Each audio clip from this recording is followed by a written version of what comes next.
EH Bildu Bizkaiko batzarra egiten ari gara gaur Galdakaon. 130 kide eta hautetxetik gora batu gara hurrengo hilabetetan ditugun erronkak landu eta eztabaidatzeko.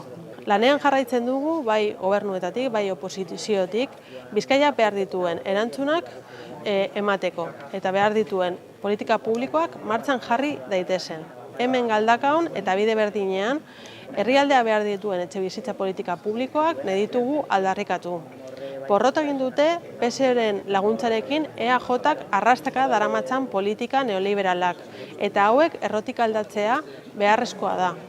EH Bildu gobernatutako udaletatik egindako ekarpena eta inbertsioa gai honetan handia izan da azken urteetan. Izan ere, badakigulako herritarren kezka nagusietariko bat dela. Etxebizitza arloan, Galdakaoko udaletik egindako aurrerapena ere eztabaida ezina da.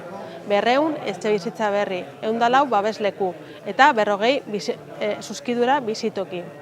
Galdakao eremu tentsionatu izendatutako Bizkaiko udalerrietako bat da.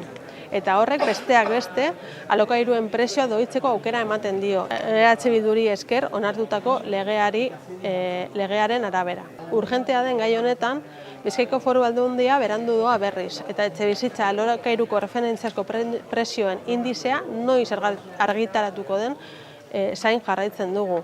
Tresna hori funtsezkoa baita alokairuen prezioa mugatu ahal izateko. Gaur bertan ezagutu dugun Hego Euskal Herri mailako inkestaren arabera, etxebizitza dago herritarren lehentasunen artean. Beraz, lehentasunezko gaia da. Batzuen lidergo faltaren aurrean, EH Bilduk argi dauka eta erroko etxebizitza politika publikoen aldekoa apustua egiten du.